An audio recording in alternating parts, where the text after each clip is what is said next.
नमस्कार, जय श्री कृष्णा। हम थे द्रौपदी पे कि द्रौपदी को 5 पति वरण क्यों करने पड़े। आज हम उसी पर आगे चल रहे हैं। द्रौपदी के विचार, बुद्धि, ज्ञान, सतीत्व सबकी पराकाष्ठा को परखने के लिए ऐसी परिस्थिति उत्पन्न हुई। कैसी विषम परिस्थिति है। अर्जुन को पति के रूप में पाने का आनंद तो है, लेकिन पंचपति वरण पर ही सब संभव है। पांचों पृथ्वी पर धर्म की स्थापना करेंगे। अगर एक ना हुए तो धर्म की पराजय निश्चित है। द्रौपदी सोचने लगी, मैं याज्ञ सेनी धर्म की रक्षा के लिए जन्मी हूँ। ये देह अगर धर्म यज्ञ में आहुति बने तो पंच तत्वों से निर्मित इस देह को पंचपति के लिए उत्सर्ग कर दूं। लेकिन क्या सती रह सकूंगी? यदि ना करती हूँ तो सती के रूप में यश की वृद्धि तो होगी, लेकिन माँ के वचन की रक्षा नहीं होगी। पांडव सत्य की रक्षा नहीं कर सकेंगे और धर्म स्थापना में विघ्न होगा। अतः निज की बलि देकर ही अर्जुन को पति के रूप में पा सकूंगी। स्थिर स्वर में बोली, माँ, मैं पंचपति वरण के लिए प्रस्तुत हूँ। माँ का मुख उज्जवल हो उठा, आशीर्वाद दिया। द्रुपद नंदिनी यशस्विनी बनो। द्रौपदी ने चिंता में म्लान होते हुए सोचा, आने वाले युगों में पंचपति वरण करने वाली पांचाली का यशोगान होगा। यशस्विनी बनूंगी? असंभव है। उस दिन कुंभकार के गृह में द्रौपदी की प्रथम रात्रि थी। कोठरी तो थी सिर्फ एक और तृणशैया पर पांचों पांडव क्रमान्वय हो गए। द्रौपदी माता कुंती की चरण सेवा करने लगी। सजल नेत्रों में आंसू रुकने का नाम नहीं ले रहे थे। जगत जननी सीता उनका आदर्श थी। कभी प्रभु श्री राम ने भी तो धर्म की स्थापना के लिए अवतरण हुए थे, लेकिन माता सीता को तो चारों भाइयों से विवाह नहीं करना पड़ा। सीता को पत्नी के रूप में न पाकर भी लक्ष्मण, भरत, शत्रुघ्न राम के अनुचर भ्राता रहे। क्यों? शायद वो जगत जननी थी, माँ लक्ष्मी थी और मैं तो साधारण सी मानवी हूँ। अगर माँ जननी, माँ जानकी अगर इस परिस्थिति में पड़ती तो शायद माँ धरित्री से शरण मांग लेती, क्योंकि वो तो माँ धरा की पुत्री थी।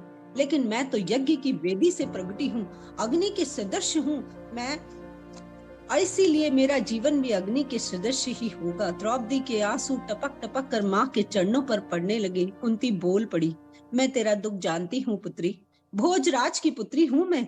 कभी मैंने भी स्वयंवर में तुम्हारे ससुर पांडु को चुना था और सुख की कामना की थी, लेकिन वंशधर उत्पन्न करने के लिए प्रति के अनुरोध पर मैंने धर्म देवता का, इंद्र देव का और अश्वनी कुमारों का आवाहन कर देवताओं से ओरस पुत्रों को गर्भ में धारण किया था।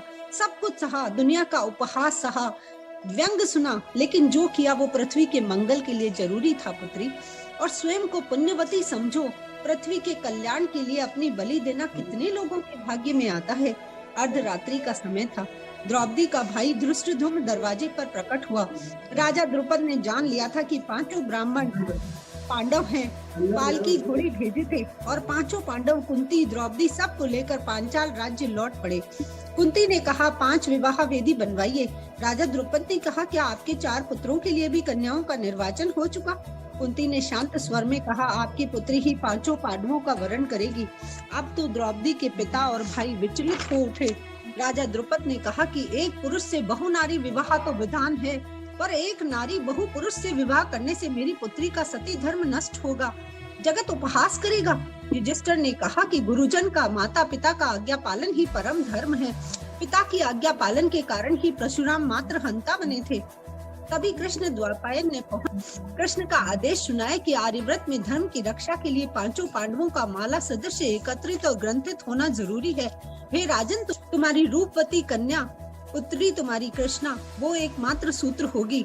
5 वेदी बनी। हर वेदी पर अग्नि को साक्षी मानकर द्रौपदी ने प्रतिज्ञा ली कि मनसा वाचा कर्मणा से मैं तुम्हें वरण करती हूँ। प्रथम रात्रि द्रौपदी के युधिष्ठिर से मधुर मिलन की थी। युधिष्ठिर भी अत्यंत रूपवान, सौम्य, शांत मुखमंडल के सुदर्शन युवक थे। प्रथम दर्शन में द्रौपदी का सारा क्रोध बह गया। प्रणाम किया। युधिष्ठिर ने कहा, द्रुपद नंदिनी, तुम्हारे मन के दुख को समझता हूँ। तुम मुझे बुरा समझती हो। तुम्हें बाध्य किया मैंने पंचपति वरण पर, लेकिन वादा करता हूँ तुम अर्जुन की थी और अर्जुन की ही रहोगी। मेरे साथ तो केवल धर्म की चर्चा करना, धर्म सम्मत राय देना और तुम्हें मुझसे इतना ही अभिष्ट है। हमारे बीच यही पवित्र बंधन रहे। जल उठी द्रौपदी और आप धर्मराज कहलाकर पूजा पाएंगे और मेरा सारा जीवन असत्य बिताकर पाप अर्जित करने में लगेगा। अग्नि को साक्षी मानकर सिर्फ एक स्त्री बनकर रहूं। मेरा कर्तव्य पालन क्या होगा? असत्य और अविश्वसनीय जीवन व्यतीत करके ग्लानि भोगूं। युधिष्ठिर बोले, द्रौपदी, 5 पांडवों को संतुष्ट करना सहज नहीं है। द्रौपदी ने कहा, मैं वचन देती हूँ, मेरे कारण आप लोगों को कष्ट शायद ना हो। मैं मन वचन कर्म से सभी को पति पत्नी के रूप में सब मुझे समान रूप से ही पाएंगे। कृष्णा ने कहा, युवराज, अब इजाजत दें, मेरा विवाह अभी पूरा नहीं हुआ। कल सुबह मुझे फिर विवाह की वेदी पर बैठना है। मुझे अपने कुमारित्व को अक्षुण्ण रखना होगा। युधिष्ठिर ने शांत स्वर में कहा, कृष्णा, जीवन की प्रथम परीक्षा तुमने सहज ही उत्तीर्ण कर ली है। याज्ञसेनी तुम्हारी सत्य निष्ठा और आत्म संयम ही तुम्हें यशस्विनी बनाएगा। भीम ने प्रथम मिलन ने कहा, तुम मेरे लिए सिर्फ स्वादिष्ट भोजन बना देना, मुझे तुमसे और कुछ नहीं चाहिए। तुम अर्जुन की हो और अर्जुन की ही रहना, यही हमारे बीच पवित्र बंधन रहे। आज द्रौपदी का प्रथम मिलन मनसा वाचा कर्मणा से पाए अर्जुन, सव्यसाची, गांडीवधारी, जितेंद्रिय, मध्यम पांडव अर्जुन के साथ था। द्रौपदी सोचने लगी, ये जीवन की रात्रि ही तो मेरी काम्य रात्रि थी। मैंने तो अपनी आत्मा को अर्जुन को अर्पित कर दिया था। इसके बाद भी मुझे पंचवटी वरण करने पर बाध्य होना पड़ा। आज सखियों ने उसे रत्नों से सजाया था, हीरे, नीलम, मुक्ता, कंकड़, सोने के धागे से झिलमिलाता ओढ़ना और अद्भुत रूप बिखेरता लावण्य, लेकिन आज अर्जुन का रूप भी कामदेव सदृश था। द्रौपदी सोचने लगी, काश अर्जुन के स्पर्श मात्र से ही मैं मूर्छित होकर उसकी बाहों में झूल जाऊं और मेरे जीवन में ये रोमांच रहे। अर्जुन ने कहा, कृष्णा, मैं तुम्हारी प्रतिज्ञा जानता हूँ, उसे पूर्ण करना मेरा धर्म है। तुम्हारे पवित्र कौमार्य पर कोई भी पांडव दाग रखने का प्रयास नहीं करेगा। यही हम पांडवों की विशेषता है। कृष्णा, मेरे साथ तुम्हारे चरम सुख के क्षण समाप्त हो चुके। आगे का जीवन धर्म रक्षा के लिए होगा और जगत के मंगल के लिए होगा। और कृष्णा अपने आप को ठगा सा महसूस करने लगी। अगली रात्रि नुकुल के साथ थी। नुकुल ने कहा, सिर्फ मेरे अश्वों की देखभाल करना, यही पवित्र बंधन हमारे बीच रहे।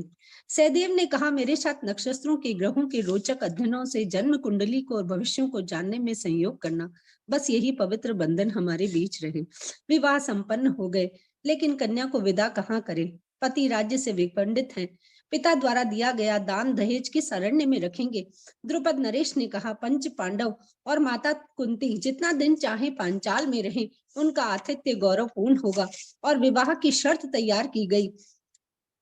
बारी बारी से 1 वर्ष तक द्रौपदी एक पांडव की पत्नी रहेगी और अन्य पांडवों के साथ जननी, जाया और भगनी का रिश्ता रखेगी। और पत्नी के रूप में अगर एक पांडव के साथ रहते हुए अन्य पांडव उसके भवन में प्रवेश करे तो 12 वर्ष का ब्रह्मचर्य का पालन करना होगा और वन में जाना होगा। आगे की कथा मैं आपको अगले अंक में सुनाऊंगी। जय श्री कृष्णा।